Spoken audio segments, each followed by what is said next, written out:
Hi, I'm Lisa Kudrow, producer of Who Do You Think You Are? And you're listening to Genealogy Gems podcast. Welcome to the Genealogy Gems podcast. It's a show filled with family history research strategies and techniques, news and entertainment, and inspiration. And I'm your host, Louise Cooke.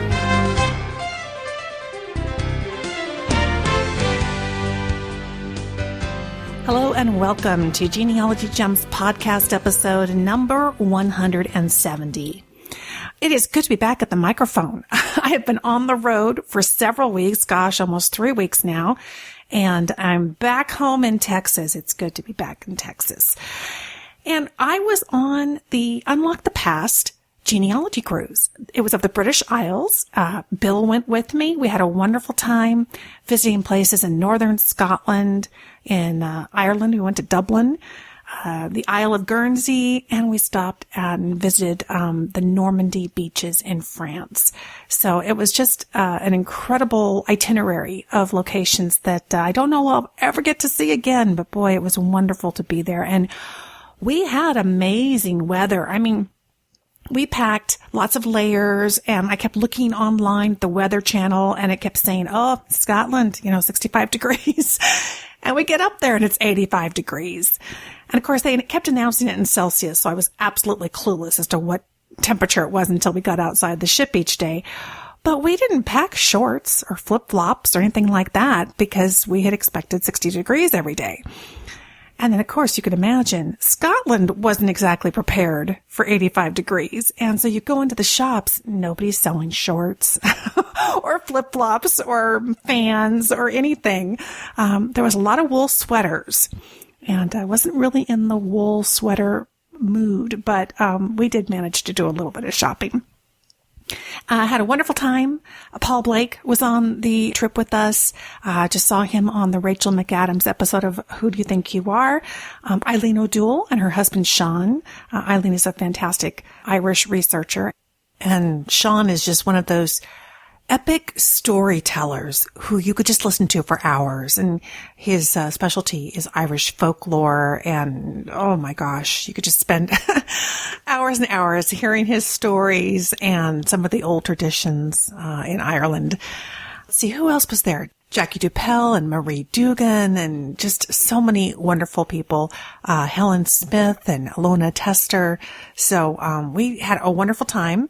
And when I got back, Bill and I had a 15-hour layover at home in Dallas. And then it was straight back into the air to head to Indianapolis for the Midwestern Roots Conference.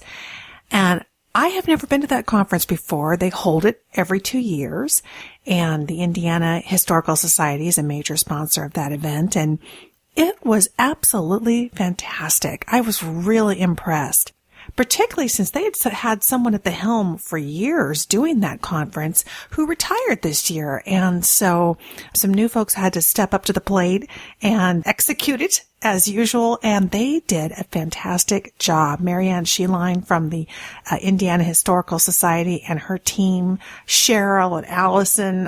Oh my gosh, even Bill said, this is one of the best running conferences I've been to, he said. They were just on top of everything. It was really fun. Got to see Kurt Witcher there from the Allen County Public Library, and I was so honored. He introduced me when I did my keynote presentation on Saturday morning. And boy, I can just check that one off my list of wonderful things I could only hope that would ever happen. And that would be Kurt Witcher getting up and saying some very kind things about me and introducing me to a wonderful audience of about 400 genealogists. So I gave a presentation that was brand new at this one. It was called Future Technology and Genealogy. And I took them through the paces of, one, ensuring that they're already making the best use of the current technologies that are out there that you may not think of in terms of genealogy. And then we talked about the future and what that holds and some of the exciting things coming down the pike and how genealogists might tap into them. And I'm hoping to share that presentation in a video format here in the not too distant future as part of Genealogy Gems premium membership. So keep an eye out for that. So that one just was a whirlwind, and then it was back home, and boy, a really busy couple of 3 weeks, but fantastic. Got to meet so many of you, and welcome to all of you who are new to the show, who we got a chance to meet while we're on the road. We are so glad you're joining us here. Now, I have to let you know this is going to be a really fun episode. I am so excited to have Lisa Kudrow here. She's the executive producer of Who Do You Think You Are, the television series here in the U.S. And of course, you know her as Phoebe from Friends and one of my favorite movies, Romy and Michelle. Lisa has been on the show in the past, and she's been so gracious with her time to join us here again on the podcast. But before we jump into that, I want to follow up on a little teaser I did 2 episodes ago. Now, the last episode was a blast from the past where we republished a couple of much older episodes, and that was as I was heading out the door on my trip. But the episode before that, some of you may remember, I know you'll hold my feet to the fire on this, I told you that I had some amazing and really exciting things happening in my own research. And yes, I want to take a few moments to share those with you, some of the things that have been happening. I do manage to get some of my own research done. It's hard to believe, with as busy as we are around here, but definitely I try to use my own family as much as I can in terms of being the guinea pigs for so much of what we do here at Genealogy Gems. And that includes in evaluating the products and services that are available to genealogists that we are continually looking into and evaluating, because of course this show is all about bringing you the genealogy gems that are out there. And that's not just your ancestors, which we of course oftentimes think of as the gems in our family tree, but it's also the idea that there is so much going on out there. I know you'll agree with me. So many websites, so much technology, so many people giving classes and books to read, and it's just endless, right? And we want to definitely stay abreast of the latest and the greatest while not sacrificing time for our own research. And that is really what I do full time. I see my role as kind of an advocate for you to be out there really putting new services and products through their paces, getting a sense of what they can do for us. And well, you might read about or hear about brand new genealogy websites. You don't necessarily hear about all of them here. And that's for a very good reason, because not all genealogy websites are created the same. I mean, that's just the truth. Some can be very, very helpful, and others really are kind of more flash than substance. And I shouldn't even just say genealogy websites, because as you know, I'm an advocate of any website or tool that can help me do a better job at my family history research. And so it doesn't have to be a genealogy site, but certainly we get lots of press releases here about new websites coming on board and what some of the existing websites and companies are doing. And so we try really hard to evaluate them, to interview them, to go back and ask questions on your behalf and say, what about this? What about that? And if they can't answer it, if it really isn't top notch, then it doesn't make what I would consider the list of genealogy gems. And we don't talk about them here on the show because I want you to come to this show knowing you're going to hear about the best of the best. So for quite a while, MyHeritage has been asking me about doing some kind of a promotion together or perhaps sponsoring the podcast. And as you probably know, they currently do sponsor the podcast. But that was a long time in coming. And one of the reasons, and I'll just be honest with you, was because I wasn't convinced that MyHeritage had what I needed to really make a difference in my research. And again, there's only so many hours in a day. And so I'm going to spend my time with yet another website, genealogy website, and MyHeritage is definitely a large player out there along the likes of Ancestry and Find My Past and some of those major record websites. And I know that they've been acquiring a lot of other record sites trying to beef up the record side of their portfolio. So Anyway, so I did a lot of research. I put Sonny Morton, our contributing editor, on the task to learn more about the company, to learn more about what it could offer researchers, and really what's the bottom line benefit. Well, I found out recently, surprisingly, in my own research, I looked through the records, and I certainly found some that were applicable to my research, but I had a lot of them already because I've been doing genealogy research for quite a while. But I decided to go in full bore, and I uploaded my family tree to MyHeritage. Now, one of the things that I've heard is that one of their greatest strengths is their international customer base. And that's because, as you probably know, MyHeritage is an Israeli company, and it started, obviously, not here in the U.S., and they have acquired a lot of major websites over the years throughout Europe. So this gives them a really, really unique customer base. And I never thought of that customer base as really making a difference to me as somebody who's doing research in the U.S. But then they made the point to me that, yeah, but all of those people have been putting up trees and looking at other people's trees and connecting in that community. So I went ahead and I uploaded my family tree. Now, I've definitely made contact over the years through my ancestry family tree with people in the U.S. who are, related in some way to the tree. But I have to say it's been a long time goal of mine, a little dream, if you will, to one day make contact with either my Nikolowski or Sparowski family.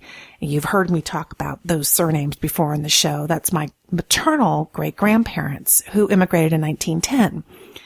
And I think one of the reasons why I've always kind of had my eye on that goal is that my grandmother, way back when I was 8 years old, and she was scribbling down the notes and the phonetic spellings of the various names and telling me what she knew about the family, I remember her talking to me about the fact that they used to get letters from the family left behind, particularly her mama's family, the Nikolowskis. So I was always keenly aware, even from a very young age, that there are other people who are part of our family, and they're probably living today, and we don't know each other, and they're probably back still in Germany. Well, it only took a couple of weeks to get an email. And it was from a gentleman of the last name Rogalowski, and the Rogalowskis married into the Nikolowskis. In fact, Louise's sister married a Rogalowski, and that was one of the main names that my grandmother remembered besides just her mother's maiden name and her father's name.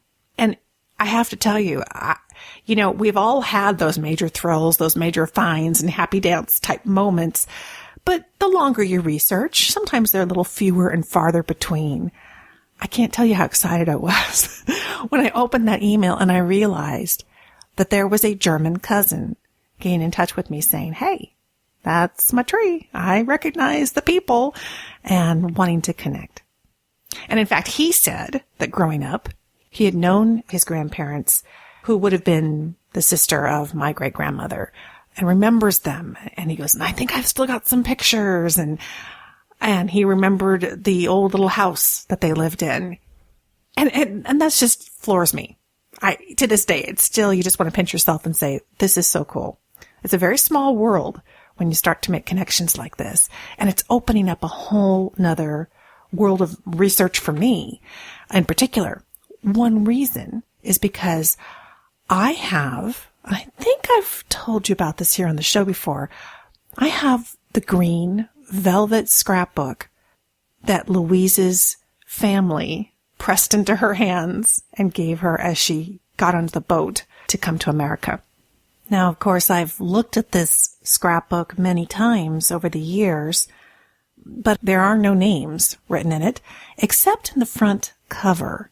And it's taken me a long time, and actually some what we call a alternative light source we've talked about here on the show, kind of using a forensic technique to bring out this very light pencil writing on the inside front cover, which you can see an image of in the show notes. I actually used a photo editor and darkened it up, played with the light and the contrast, and you can read it much better. It's clear that it was given to her in Lutgendortmund, which is the town that they last lived in before they immigrated, and it gives the date and then the names of some of her siblings. The scrapbook itself, I look at those faces and I can see early pictures of Louise and Gus, my great-grandparents. The Sparowski men had very dramatic eyes. That's the best way I can put it. You can't miss them. And as you're looking through some of the pictures, you realize some of these must be siblings. And the one note that I had from grandmother was that he had 7 brothers. So that kind of makes sense. But a lot of it just felt lost to me. But as we've talked about so many times here on the show, every day that you move on in your research, you're a better researcher than you were the day before. You have more experience under your belt and more information in your notebooks and on your computer. And so getting this email from a German cousin really made me think about this book again. I pulled it out and took a second, third, fourth look at it. And it occurred to me that maybe he could help me identify some of these people. Well, this launched me into a whole nother project in my own family history that I hadn't done before. And the first thing I did was to very carefully take each picture out one at a time in the order that they appear in the book. And I did very high resolution scans of them. Typically, you might do a 300 DPI scan. The minimum that I did was 600, and on some of them that had a lot of detail, I even went as high as 1,000. It makes for very large photos. You can't necessarily start emailing these around when they get too large, but it was worth it to me to be able to really zoom in and see the detail and inspect these images closer. So to do a closer inspection, certainly scanning is your first step. I also, just so you know, scan them as TIFF files, TIFF. And this is different than a JPEG. Now, you might normally think of doing JPEG files. I know some of the portable scanners out there only do JPEG files, but the problem is those create compressed files, trying to make the images a smaller file size so they're easier to share. But every time you make a change to a JPEG file and you resave it, you lose just a little bit of quality. And so you want to work on TIFF files as uncompressed high-resolution files. So I made the scans, and as I was looking at them in Windows Explorer, the first thing I made sure was that I labeled them in such a way that they would appear in Windows Explorer in the same order as which they appear in the scrapbook. Now, if you put in descriptions or city names or whatever appears on the back of the card, they're going to get all mixed up, even if you've scanned them in order, obviously.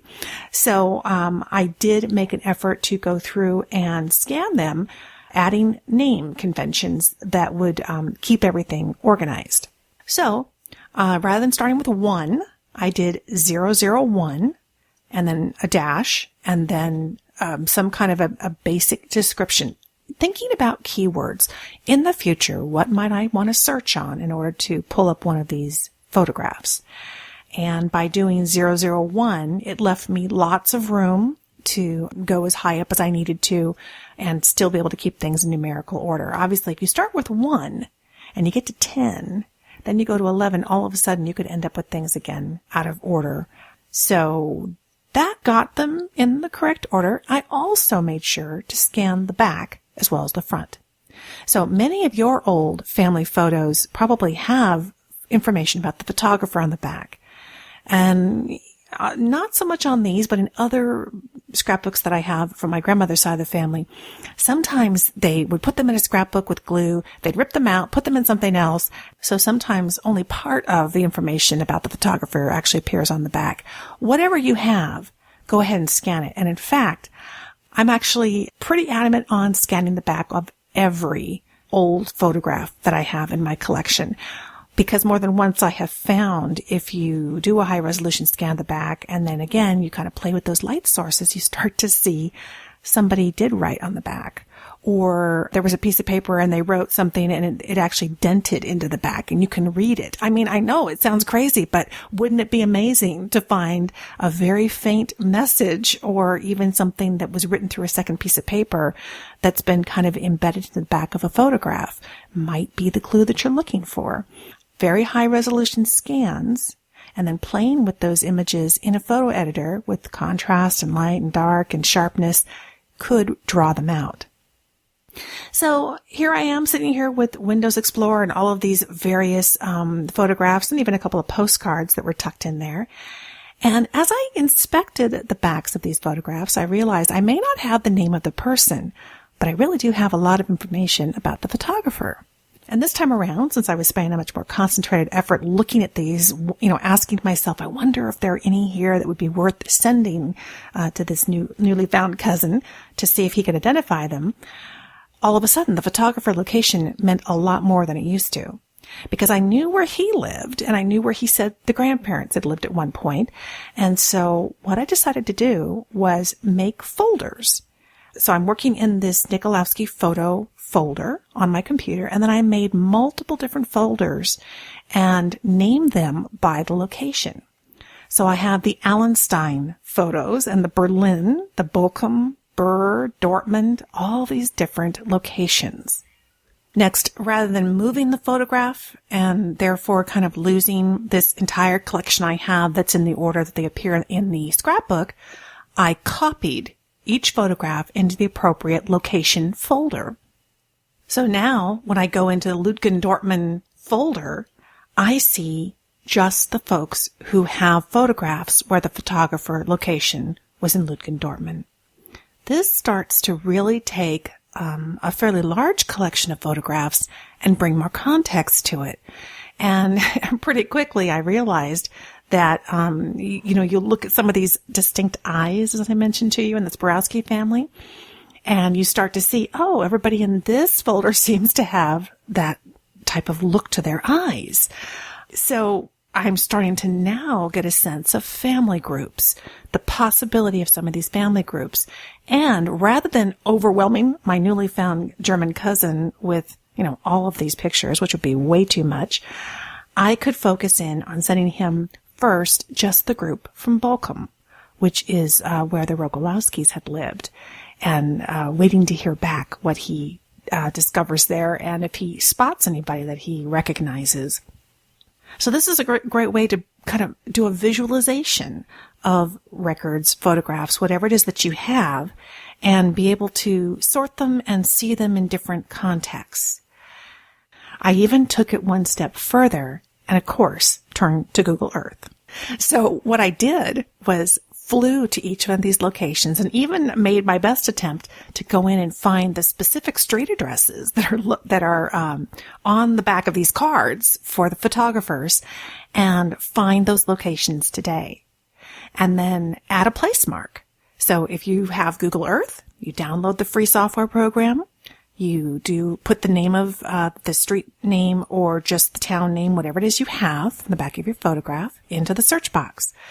Fly there and it will take you to that location on Google Earth.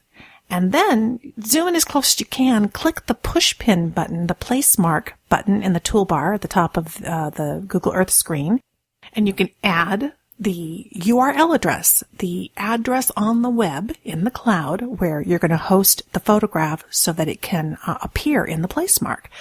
So in this case, I have my own website. I was able to upload the photographs so that each one had their own unique URL address, copy the address for each photograph, put it into the box in the Google Earth place mark, and it will create the HTML code so that it displays the photograph each time you click the place mark.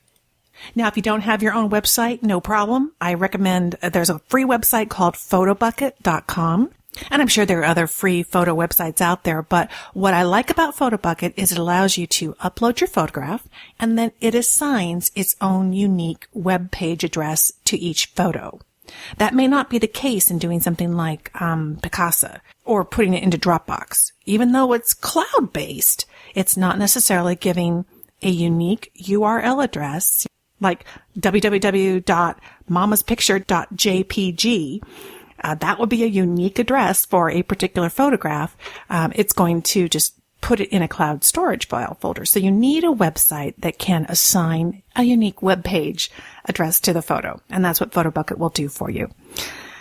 So Google Earth then gave me another wonderful way to do a visualization and literally incorporating the map of Germany. Well, then the question becomes, why not an old map of Germany? And you can do that. So I went to davidrumsey.com and talk about that website all the time. Over 44,000 free old historic maps on David Rumsey. Did a search in the time frame that I'm looking at, like 1900 to 1920, and looking for one that is in Germany, hopefully West Germany, where they were at that time, so that I could create an overlay in Google Earth. So not only do we have the modern day 2014 map that appears in Google Earth, but you can overlay, using the overlay button in the toolbar, an old historic map. Again, the map needs to be hosted online so that you have a unique URL address. But then the place marks will then appear in the old map. And maybe you'll get lucky in the town that you're researching, and it will be a wonderful old map with all the old streets and the buildings even drawn in. Who knows? The possibilities are limitless. But to me, it's so exciting to not only look at photographs, but to create an entire visualization of those photographs in a bigger, broader context, and one that you can build on in your own genealogy research. Yes, I have been having a fabulous, fabulous time in my own research. I hope you are too. And I hope me sharing this story with you has kind of given you some ideas of some things that you might want to run with. But it doesn't stop there. Before I let you go, there was one photograph in particular that caught my eye this time around. Isn't it funny how different things catch us at different times? I've looked at this photograph so many times. It was one that actually did not come from the green velvet scrapbook, but it's from the same time frame. And so as I was doing this project with the green velvet scrapbook, I tried to go back through my collection and pull out any other photos from the same time frame, the same people, the same family, because very likely some of these have come from the same scrapbooks and have been pulled out and made their way to me in different ways, if that makes sense, through the family. And I remember seeing them originally in the scrapbook, and then when the scrapbook came to me, they were actually separate, and I got them in a different box. So somebody pulled it out, took a look at it, whatever. Well, this is one that I believe I've shared before on my website, and just recently I actually posted it on Facebook because I was talking about the fact that when I got back from 3 weeks of travel, boy, it took a week to dig my way out of all the laundry that we had generated from 2 different major trips. And of course, this is an old photograph from the Nikolowski family of my great-grandmother, Louise Nikolowski, working in old laundry. There are 6 people in the photograph, and if you look very closely, the one who looks a little bit shy in the back is very clearly my great-grandmother, Louise. She looks quite young, and I have never really paid a whole lot of attention. I always wondered why in the world commercial laundry of sorts, why a photograph of that would be in any of her belongings. And here she is so young, obviously not taking the picture, but I hadn't thought about it a whole lot more than that. I've gotten actually more focused in on, as I said, using alternative light sources and trying to see all the detail in the picture and that kind of thing. And this time around, here I am focused on this German relative who's gotten in touch with me. I've started looking at the collection in the Green Velvet book a little differently, grouping it by location, thinking of it as family groups. And then it hits me. This is a family group. I don't know why it never occurred to me before. I think I was so thrilled to actually identify Louise. I just assumed she was just one of the workers, and maybe they gave her a copy of this. But as I looked more closely at it, in combination with the Green Velvet scrapbook, it's clear to me that the gentleman stay on the left is one that appears in the scrapbook. And it makes sense. She has one brother. His name is Johann. That's Johann.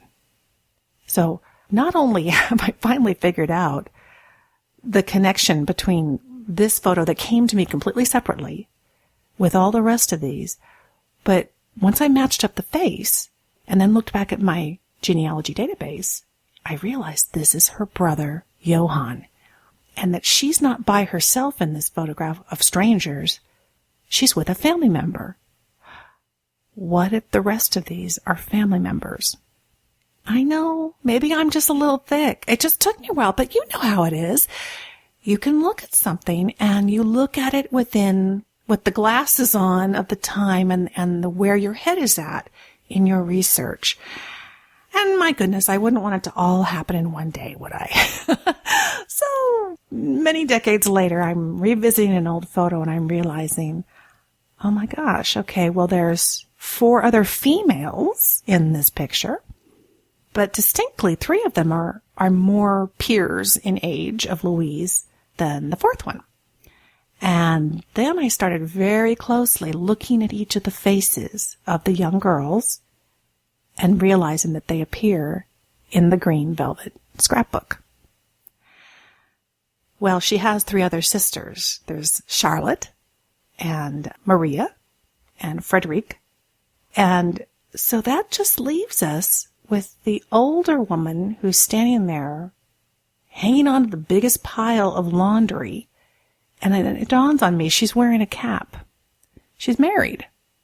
This is Mama.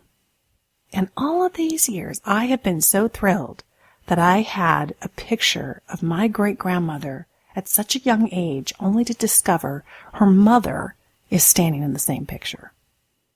I'm absolutely convinced of it. This is the family business. These are the Nikolowskis. And that is not only my great-grandmother, Louise Nikolowski, that is her mother, Louise Nikolowski. I'll have the photograph for you in the show notes for this episode. And I even have one where I put it into a photo editor and I added the name of each person above them to my best guess. Now, I might not have the girls quite right, but based on ages and birth order, I'm thinking I'm pretty darn close. So the moral of this story is that sometimes what you seek, what you're going out into the world and searching all of the databases and all of the websites, might be in your own cupboard, in your own scrapbook. Who knows? But continue to challenge yourself to look at things differently, to trust yourself that you've gained a lot of experience over the years and a lot of know-how, and that each time you go back and revisit elements of your family history and your family tree, new things will come and appear to you. And that's an exciting day when it does. And I know I've got many more exciting days ahead of me as I communicate back and forth with my newly found German cousin.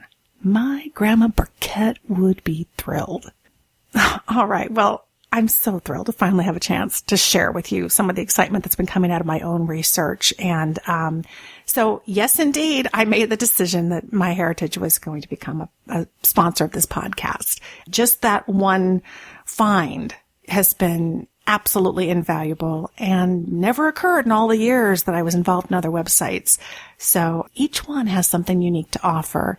And of course, we want to do our due diligence to make sure that they have the value that they're asking for when we pay our subscription fee. But I think that MyHeritage more than has paid for itself already for me. And if you have ancestors and family trees that go beyond the pond, and chances are you do, you will definitely want to take a look at MyHeritage. I'm very, very proud to say that they are a sponsor of the podcast. And coming up next, I am very proud to say that Lisa Kudrow is here from Who Do You Think You Are?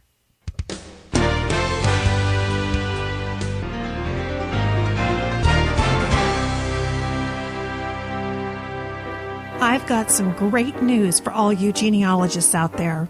RootsMagic 6 is now available, and it offers some of the most customer-requested features, like online publishing, the ability to search every record, not just people, an editable timeline view, which is really incredible, and new web tags, which lets you link people, sources, places, and research log items to web pages. Plus, dozens of other great enhancements, and of course, all the built-in features that you've come to enjoy. There is a little something here for everyone. Now, if you're already a devoted RootsMagic user like I am, or if you're looking to take the next step in your family history research and finally start recording your family tree in your own genealogy database, or if you've just been wanting to make a switch to a much more user-friendly program, there's no better time to get your copy of RootsMagic 6. Do it now. Go to rootsmagic.com and download your risk-free trial of RootsMagic 6. You'll see why professionals and beginners alike choose RootsMagic at rootsmagic.com.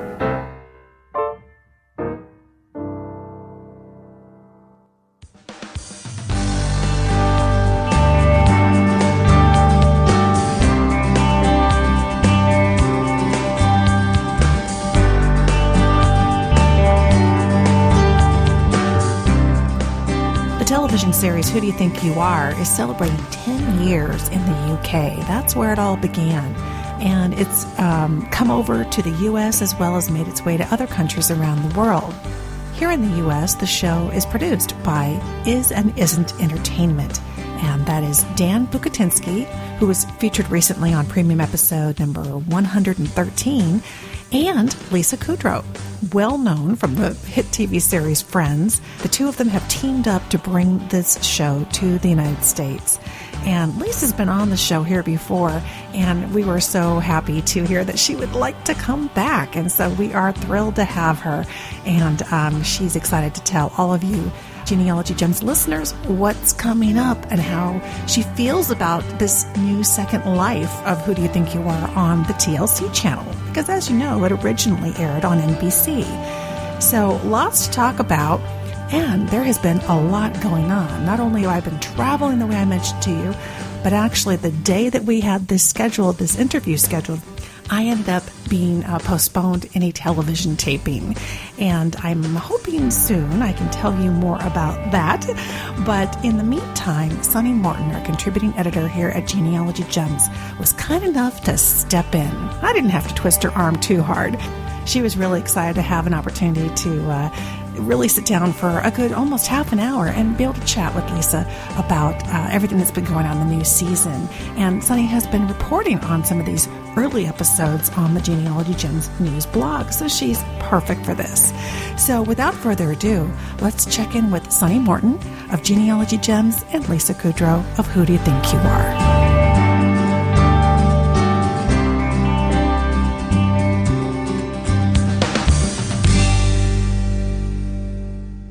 Thank you, Lisa. It's wonderful to have you on the show. Thanks I'm really for having excited me. to have you back. Absolutely. So back in 2010, you were on our show talking about the launch of Who Do You Think You Are on NBC. Mm-hmm. So how does it feel to have found a successful life, a second life for the show on TLC? Fantastic. I mean, we're so thrilled to be on TLC, and they're a great network for us too.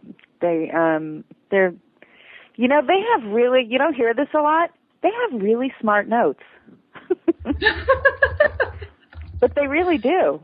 Well, I think there's a wonderful fit there. One of the comments I noticed online on the recent episode is that a watcher said they seem to have created a reality show that is meaningful, and people just over and over again thanked you for sharing the stories that are told here. Yeah, I mean, that's always, there's nothing to say to these people who, the subjects who do the show. There's nothing to say but thank you for sharing your ancestry and how they experienced history for us. I mean, the last one, I was so excited for the McAdams sisters to learn about loyalists because, we don't spend too much time in history. I don't remember, in 8th grade, spending too much time learning about what that experience was for them. We always just sort of categorized them as, well, they were wrong. We were right. And that's not fair. No, it's not. And I think that's a really good perspective to come at from the American audience point of view. I agree. I loved the British loyalist go to Canada sort of connection. I thought that was really fun. Yeah. And also just learning how, this was a new territory. They were in New York or Vermont, and so that means they'd spent a lot of time clearing forest and turning it into a farm, and then the war breaks out. And then who can blame them, really? They're subjects of the king. They're going to take up arms against their king. That's who they were. Yeah, that episode really made me put myself in the shoes of a loyalist in a way that I never really have, and think about it from the, we talk in our country about being patriots versus being loyalists, right. And the spin that we put on the language is a little different. Right. And that also that you're going to take up arms against the biggest military might of the world? Yeah. I mean, that's a little intimidating. It's like, it is insanity that what the Patriots did, and we're very proud of that, but you can't fault the other side for thinking this is insanity. You know? Yes. Another thing that I loved about that episode was the dynamic between the sisters. I know. We've never done that before. We've never had family members together for the whole journey. So we thought we would try it with the girls, and I like it. I like that dynamic. I thought that the note, coming from the point of view of somebody who does a lot of family history research, I loved the comment that even between the two sisters, they have different versions of family stories. The stories do come down through the family in different ways. Yeah, it's also, I like watching them talk about what they just learned, and then sort of giving each other ideas about what they just found out. Right. Ways to look at it, and questions and stuff. Yeah, I liked it a lot. I did too. They sort of processed it with each other in a little bit more intimate way, which I think is really neat. Mhm. Yeah. Yeah.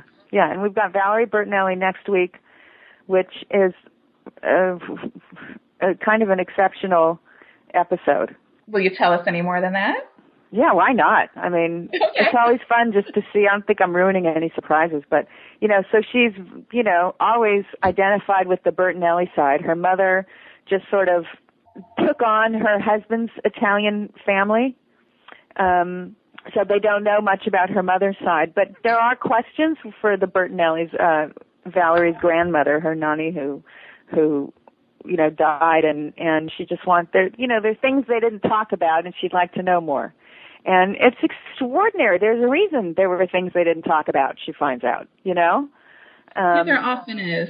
There often is, exactly. And also, just so you can see in a newspaper article, and I think this season we have a lot of newspaper articles because you're a genealogy, podcast, so we can talk about this. And I hate misleading people who are doing their research that, look it up in a newspaper. It's usually not. You're usually not going to find your family mentioned in newspapers, But we've been really lucky this season with people finding their families in newspaper articles. And I sometimes worry we make it look like, look it up that happens a lot, and it doesn't. Yeah, it's a little more rare, and I think that's one of the reasons it's so precious when we do find it. I love the Cynthia Nixon episode where, that's the newspaper clipping was one thing in the trail that sort of opened her eyes to what happened. Yeah, right. Even though, personally, I felt like if she murdered her husband, he was probably abusing her. I went straight there. Yeah. But, and especially if the children were using her maiden name. Yeah, that he's not a guy they wanted, to have his name. There was more work done on that too. And these episodes, it's only 42 minutes or, whatever it is. But that guy had been married a lot in a small amount of time. And we couldn't find anything about his other wives. No divorce papers, but we couldn't find anything about what happened to them and the circumstances of their marriages. It makes me wonder. It makes me a little scared. It makes me feel like the threat to her maybe was a little more real. And who did she save, maybe? Right. And what did she sacrifice because she's a woman, and of course she has to be punished. Oh, it's so unfair. But anyway. When they pulled out the narrative written by her ancestors' prison mate, the whole episode just jumped to a new level. Yeah. Yeah, I know. Who gets to have that too? But that was historically significant. She was the second woman to be imprisoned. Wow. And they didn't have female prisons in 1843. You get to choose your guests, but you don't get to choose their ancestors. Right. And part of me feels like you don't even know what you're getting into sometimes. Right. So how do you keep the each season and each show sort of fresh and exciting when you have no idea what the discoveries are going to be? Well, yeah, usually, I don't know. I think maybe we've been lucky, but maybe research has also focused on, on different things. But I think, yeah, because they found this, so I don't think they went back much further. I mean, I guess there wasn't really a Civil War story because Cynthia Nixon's, the uncle Noah Casto, who died, he died of disease, which happened a lot during the Civil War. And, while that's interesting information, it's not a whole episode. Right. But, you found your story, that's for sure. Right. So have you had a story or a guest this season where your researchers really had to pull out all the stops to flesh out a story where that was really compelling? In the past, that's happened. We've had more time in the past. And, so far, we haven't had a ton of time. So it's the work they've done has been nothing short of a miracle, because it's been a very short amount of time they've had to find documents and that generate story for the shows we've had on TLC. But I think that's why also, we're about to have more diversity because we have another round coming up. Okay. But these past 2 seasons, we haven't really had much diversity because we haven't had any African American stories. We really haven't ever. We've always been looking for some Latino story or an Asian story. And, I think we will be able to do that coming up soon.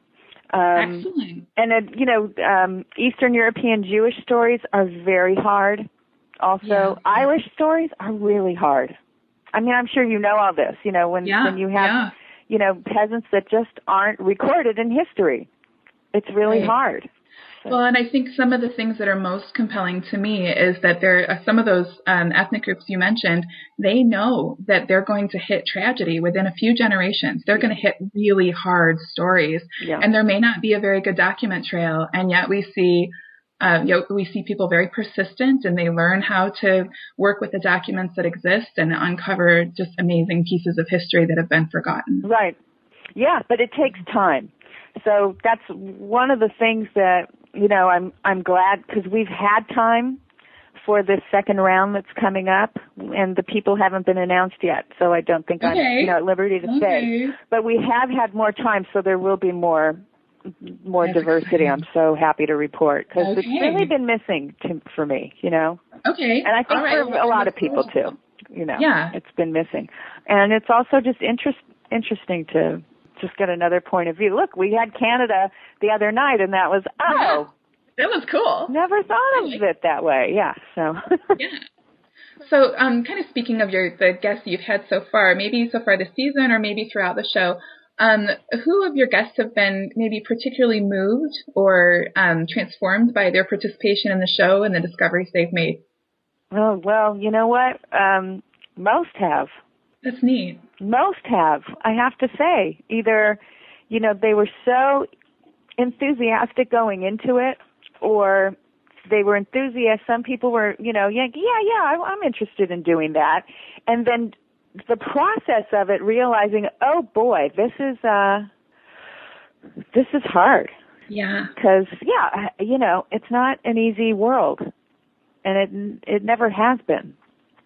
So when you look at the things our ancestors endured, and that's the reason we're here, because they did endure it, it's very moving. And and then the human condition, having to look at that, and that it's in your family line, it's tough.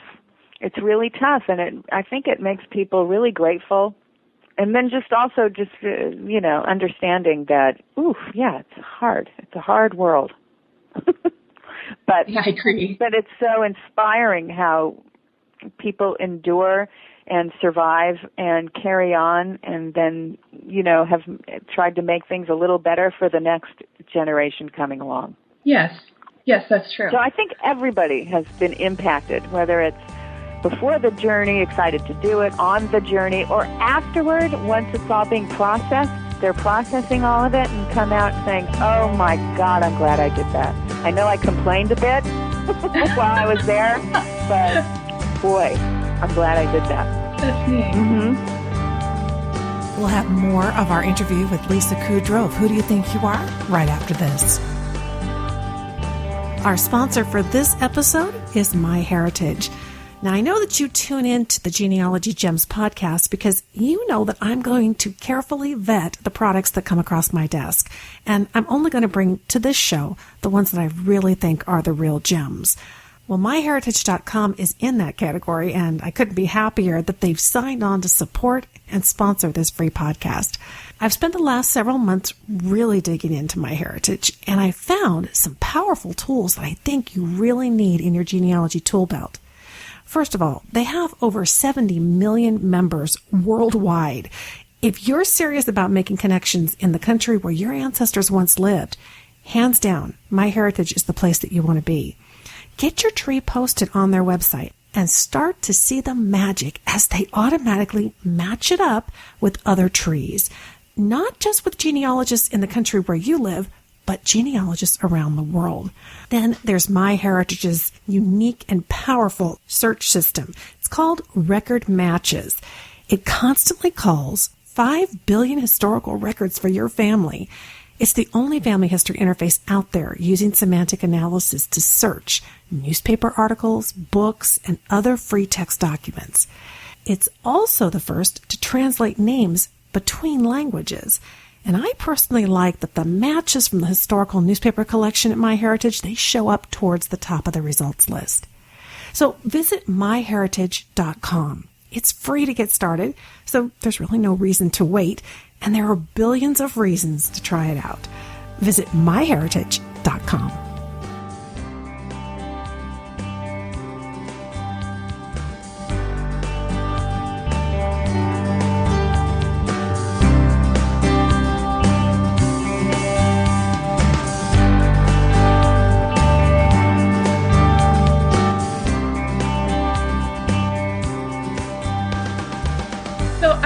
For you. So I understand you have a degree in biology from Boston. Yeah. So have you ever considered doing a totally DNA-focused episode?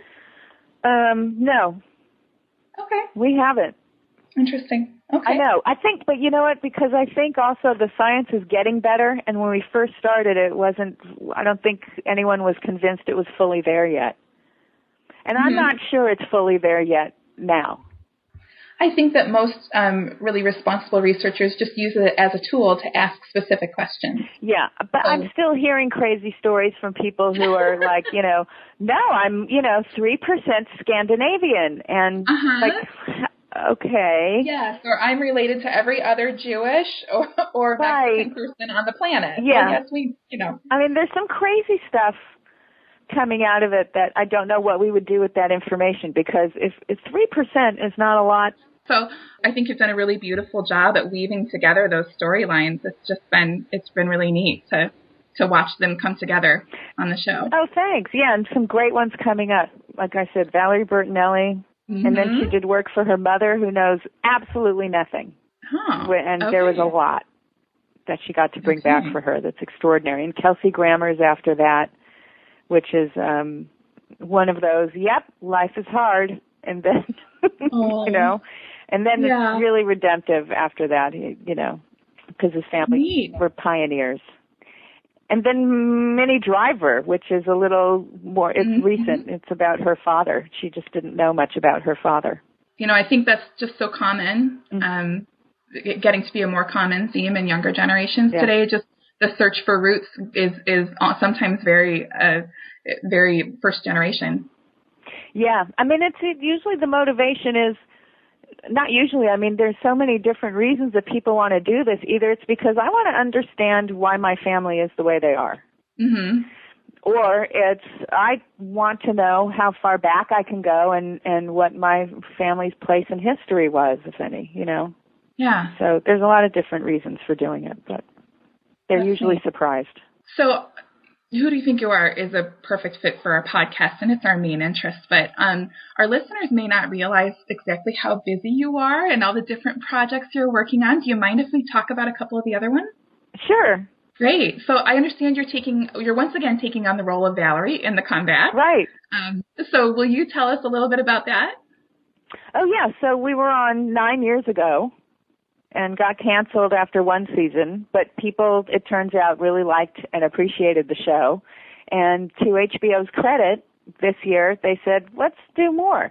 Let's have an event where we see what Valerie's been up to. So Michael Patrick King and I got back together and came up with like around 6 episodes. And we've finished shooting it, and now it's being edited. That's exciting. I know. It was really fun. That was great. So, except for Star Trek, I don't know of other series that get resurrected 9 years later. I know. Awesome. Maybe you should do one season every decade documenting Valerie's life from here on out. Great. No, thanks. I don't want to see that red wig on my face 10 years from now. Okay. So, of course, you also do your Showtime show called Web Therapy. Yeah, that's on soon, too. Online therapist. Yes. So did this started out as an online show around the time you started producing Who Do You Think You Are? Yeah. Isn't it? That's okay. Tell us a little bit about what you enjoy about doing that show. Well, that show's improvised. We have an outline, and then we get phenomenal actors to come and improvise with us. And it's fun because, it's not often actors get to just talk to each other, and that's what the scene's about. No, not since My Dinner with Andre, So, that movie, My Dinner with Andre? Anyway. It's just really fun, and we really love doing that show. This seems to be a theme with you a little bit outside of the box. Entertainment where the actors, the people on screen, are really themselves, and they're working from within themselves rather than a totally boxed in script. That's neat. Yeah, it's really fun. I mean, we see that in Who Do You Think You Are? That they're responding from their own experiences they're having. Right. No, I mean, look, after doing Friends, I don't need to try to do another show like that because I did it, and I don't know if it can be better than that. You know what I mean? That was a phenomenal experience for me. With everybody I worked with, 10 years every day laughing my head off and loving everybody I was with. And it was a great show. So I am so grateful for that I want to, in full appreciation of, getting to do that and not having to worry about, paying a mortgage or anything else, then I want to do things that are really different and really fun. And, whoever likes it, then that's just great. Well, you are doing things that are really fun and different, and I think your audiences really appreciate it. Oh, good. That's good. I know, I do. No, it's good because we want to keep doing more, I mean, especially Who Do You Think You Are? It's such a great, I didn't create this show. That's Alex Graham in the UK. And I'm just so happy it's on in this country and that, originally it was a really tough sell. He tried to sell it, to different networks, and the pushback was American audiences won't be interested in that. They don't like historical documentaries. And that's just not true, obviously. But it's just not true. American audiences, they are smart and they are interested in history and how personal history can be made and how you can only get there through looking at someone's genealogy for this show. And they do appreciate it. So I like that. I like that a lot, saying, no, American audiences, they're deep and thoughtful and appreciate things like this. Well, thank you for believing in us. Well, you're welcome. Enough to do this show. I do believe in you. Tell me, specifically with Who Do You Think You Are? Why do you think this show continues to be so compelling to audiences? It kind of gets at what we've been talking about a little bit. Right, because it's personalizing history. that there are these big events that we learn about in school, but they affected human beings, and there's a story for every human being. And I think for any of us who were in school, the parts of history we remember best are remembered because it was accompanied with a personal story. Yeah. That we could relate to as human beings. So that's what this show is doing. Yeah, it really does. Yeah, that's what it's doing. So and everybody has a story, whether it's in records and we can tell it or you can find it out is another thing. But we have to know if there were human beings alive, there was a story. Yes, absolutely. Yeah.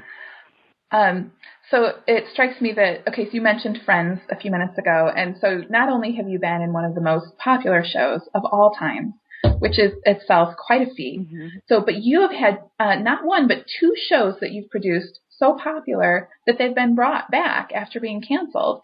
It's kind of a cliche question, but what in the world do you think the secret of your success is? I don't know. I don't know that it's a secret. I think you pay attention to content and something that's meaningful for you. And I think luckily now, a television audience is so diverse.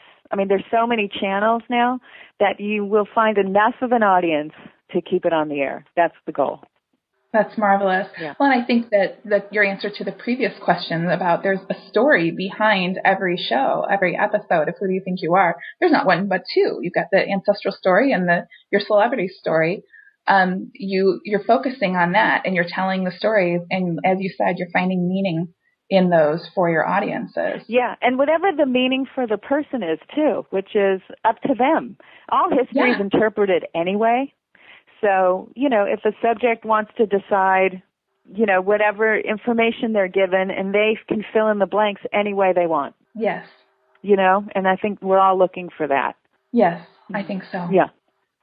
So speaking of filling in the blanks, since you've started on your own family history journey, I'm not sure how much time that you or your dad have these days to continue that. Have you discovered any other actors or highly creative people or other people that you connect with in your family tree? No.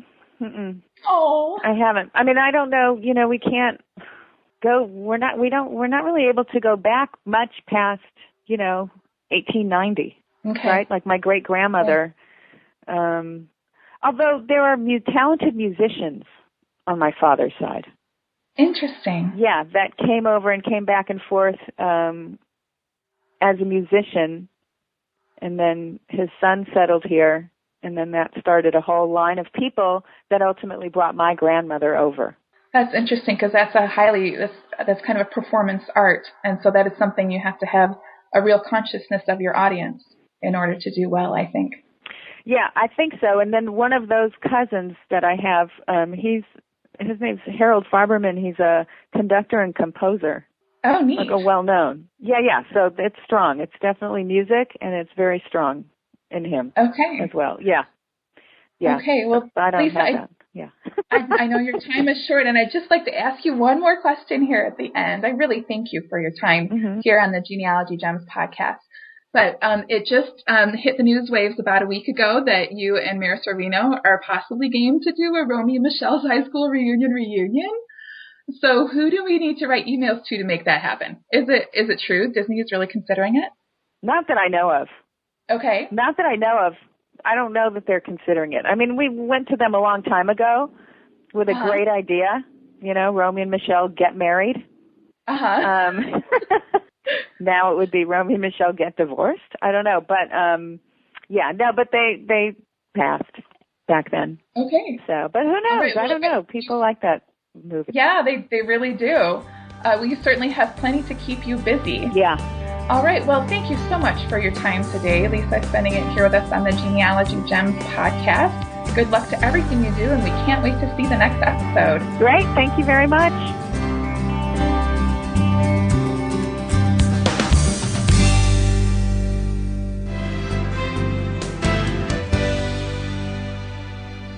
Thanks so much for joining me for this Genealogy Gems podcast episode number 170. And thank you again to Lisa Kudrow for joining us here on the show. It's always fun to have her on. She's so generous with her time, and great to hear about the new season. And certainly, as this one wraps up, we can look forward to the next set of episodes that are already in the works. And a quick note, it is August of 2014 as we record this podcast episode. And if you're going to be in the San Antonio, Texas area at the end of this month, the Federation of Genealogical Societies conference is going to be held in San Antonio, August 27th through the 30th. Now, I'm going to be there, and I'll be teaching classes and all the standard things, but I wanted to let you know that at the Genealogy Gems booth in the exhibit hall, we're teaming up once again with Maureen Taylor, the photo detective, and Janet Havorka, the chart chick from Family Chart Masters, to put on some really exciting short and quick tip sessions. We call them outside the box training sessions in the exhibit hall. The exhibit hall is free of charge, and even if you're just stopping in for the day, come on by the exhibit hall, take a look at all the wonderful genealogy exhibitors, and come by our booth, because we're going to be running these sessions every day throughout the conference, and in fact, there'll be a couple of full-length classes as well. So much to choose from, so many things to get involved with, even if you're not attending the full conference, which of course I hope that you are. Head to the show notes for this episode, episode number 170. I'll have the full schedule there for you. Well, that's it for this episode. Thank you so much for listening, friend. I'll talk to you soon.